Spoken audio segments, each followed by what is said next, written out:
بسم اللہ الرحمن الرحیم. کچھ عرصہ پہلے ہم نے آپ کو بتایا تھا کہ لانگ ڈسٹینس انٹرنیشنل آپریٹر جو ہیں LDI کمپنیاں، انہوں نے تقریباً 50-60 ارب روپے کے قریب دبا رکھا ہے. PTI ہمارا ان کے سامنے بے بس ہے یا ان کا سہولت کار ہے. وہ ساری کمپنیوں کے میں نے آپ کو نام بھی بتائے تھے کہ کس نے کتنا پیسہ دبایا ہوا ہے. وہ PTI کے جو ذمہ داران ہیں، جو باثر لوگ ہیں، ان کو راضی کر لیتے ہیں اور پھر اپنا کام چلاتے رہتے ہیں.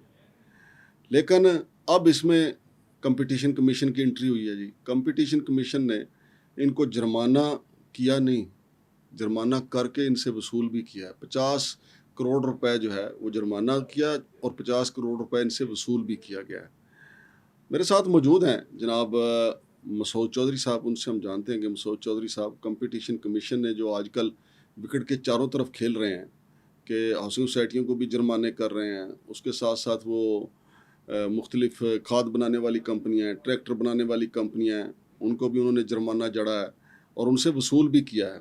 اور اس کے علاوہ کئی اور دوسری کمپنیاں ہیں جن کو انہوں نے رگڑا لگایا ہے. کمپٹیشن کمیشن میں تو پہلی دفعہ دیکھ رہا ہوں کہ اتنا بااختیار اور اتنے زبردست طریقے سے کارروائی کر رہا ہے. تو مسعود چودھری صاحب سے جانتے ہیں کہ یہ جو انہوں نے 50 کروڑ روپے LDI کمپنیوں سے جرمانہ وصول کیا ہے، اس کو وہ کس تناظر میں دیکھتے ہیں؟ السلام علیکم چودھری صاحب. وعلیکم السلام سر. چودھری صاحب، 50 کروڑ روپے جرمانہ کرنا پھر وصول کرنا، آپ کو پتہ ہے ہمارے ہاں تو جب جرمانہ ہوتا ہے جا کے وہ اسٹے ہی لے آتے ہیں کہ ہنگ لگے نہ پھٹکڑی تے بیٹھے رہو. بالکل ایسے ہی ہے.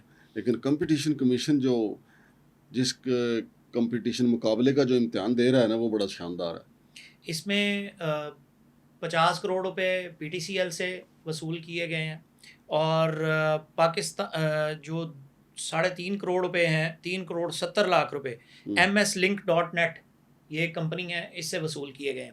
یہ 2% جو کمائی ہے LDI کی، اس کے اوپر جو ہے 2% ان کی کمائی میں سے وہ ریسیو کرنا ہے. اچھا، ایک بات آپ کو ناظرین کو یہ بھی بتا دوں کہ یہ 7.5% کا جرمانہ عائد کیا گیا تھا، جس کے بعد یہ کمپنیاں ریویو میں چلی گئیں تو وہاں پر پھر اس کو 2% پر پہلے جرمانہ کتنا ہوا تھا؟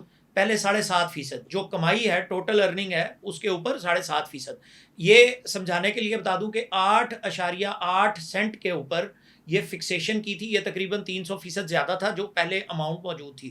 ہوتا یہ ہے کہ باہر سے پاکستان کے اندر کال آتی ہے، یعنی جو پاکستانی باہر موجود ہیں وہ وہاں سے کال کرتے ہیں تو اس کے اوپر چارجز وصول کیے جاتے ہیں جو LDIs وصول کرتی ہیں. اس میں جو اس وقت پاکستان کے اندر صرف ایک ہی آپریٹر ہے جس کے پاس گیٹ وے موجود ہے، وہ گیٹ وے PTCL کے پاس موجود ہے.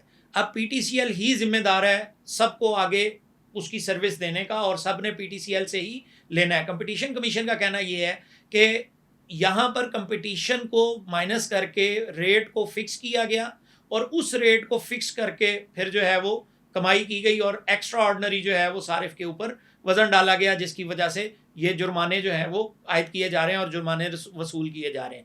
تو یہ 2% کا جرمانہ ہے جو کہ اربوں روپے میں یہ بنتی ہے. وہ تقریباً میرا خیال ہے کہ یہ اگر ہم غلط نہ ہوں تو غلط نہیں کوٹ کرنا چاہیے کوئی بھی ورڈ، لیکن یہ 5-6 درجن ارب سے زیادہ جو ہے وہ بنتی ہے. اور اس کے اندر چیئرمین CCP ڈاکٹر کبیر سدھو نے ایک بیان بھی جاری کیا اپنا کہ ہم نہیں چھوڑیں گے، ہم وصول کریں گے. اچھا یار، اپنا یہ تو چلے انہوں نے اچھا کیا. جی سر. لیکن PTI کے حوالے سے کئی شکایات سامنے آ رہی ہیں. آپ کو پتہ ہے کہ گزشتہ دنوں 1 ستمبر سے جو پہلے اجلاس ہوا تھا، جس دن جنید اکبر صاحب نے استعفیٰ دیا تھا اور سید نوید قمر صاحب نے اجلاس کی صدارت کی تھی، وہاں پہ پہلے سے ایک پیرا پینڈنگ چلا آ رہا تھا آڈیٹر جنرل پاکستان نے کہ یہ اپنی تنخواہیں نہیں بڑھا سکتے چیئرمین اور ممبران.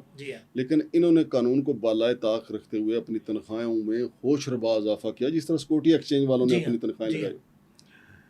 اچھا، اس پہ وہ ہتھے چڑھ گیا سید نوید قمر صاحب. سید نوید قمر صاحب آپ کو پتہ ہے سب سے پرانے پارلیمنٹیرین، انہوں نے دیکھتے انہوں نے کہا جی اس پہ اوپر کارروائی کرنی ہے اور یہ ریسیو کرنا ہے. وہاں پہ جو لوگ تھے انہوں نے کہا جی اس کو پھر پینڈنگ کر دیں. انہوں نے کہا نہیں، پینڈنگ نہیں کرنے، یہ قوم کے پیسے ہیں، یہ واپس لینے ہیں اور یہ خلاف قانون ہے. بالکل ایسے ہی. اور یہ اب ان کو پیسے، آپ کا کیا خیال ہے، پیسے واپس PTI والے دیں گے یا مینج کر جائیں گے پہلے کی طرح؟ ذاتی تجربے کی بات بتاؤں تو مینج کر جائیں گے پہلے کی طرح. سید نوید قمر کو سمجھا دیا جائے گا.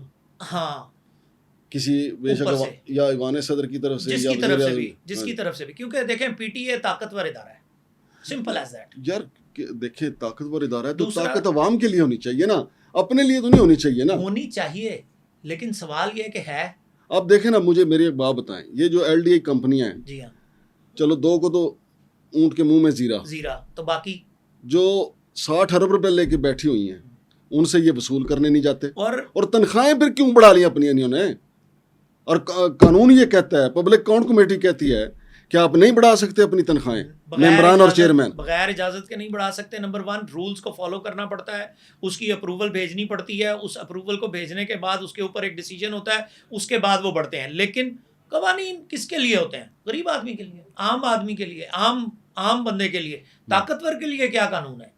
طاقتور کے لیے طاقتور تو طاقتور ہے، بادشاہ سلامت ہیں، وہ ان سے آپ تصور کر رہے ہیں کہ وہ سرنڈر کریں گے اپنی مراعات؟ بہت مشکل ہے.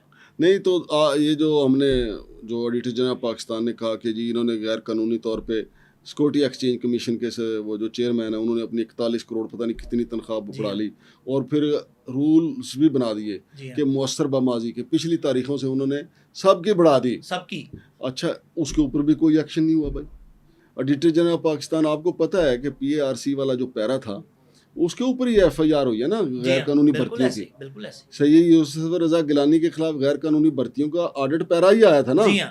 یار کہیں تو بادل گرج کے برسے ہیں. اور ایک اور بھائی بات اسی غیر قانونی بھرتیوں سے متعلق ایک خبر آپ کو چھوٹی سی بات بتا دیتا ہوں کہ اس وقت بھی ایک وفاقی وزیر، انتہائی طاقتور وفاقی وزیر غیر قانونی بھرتیاں کرتے چلے جا رہے ہیں، اور سب کے جو ممبران ہیں وہ اس میں شامل ہوتے ہیں، لیکن کوئی انشاءاللہ جب تک حکومت ہے اس وقت تک کوئی ہاتھ نہیں لگا سکتا.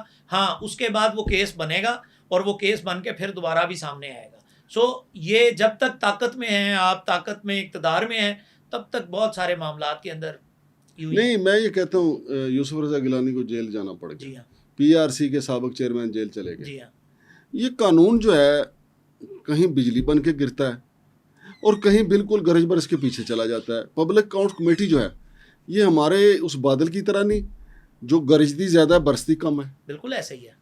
تو پھر اس کمیٹی کا زیادہ کام تو رولا رپا ہی ہے. ہاں لیکن وہ رولا بھی کوئی تو ہے نا جو بتا تو دیتا ہے نا کم از کم کہ اچھا اتنا کیا آپ نے. مطلب جس نے کیا ہوتا ہے اس کو حساب کتاب کرنا آسان ہو جاتا ہے کہ سر اتنا نہیں اتنا کیا ہے. مطلب وہ اپنے جو برادری کے لوگ ہیں ان کے سامنے کانا ہو جاتا ہے، یا اس کے یار سنگی جو اس کو کہتے ہیں کہ یار بڑیاں وارداتاں پا رہے ہو، تنخواہ بڑیاں بتا ایک واقعہ سناتا ہوں نا. ایک صاحب تھے نا، وہ جیل چلے گئے، پولیٹیشین تھے، سیاستدان تھے.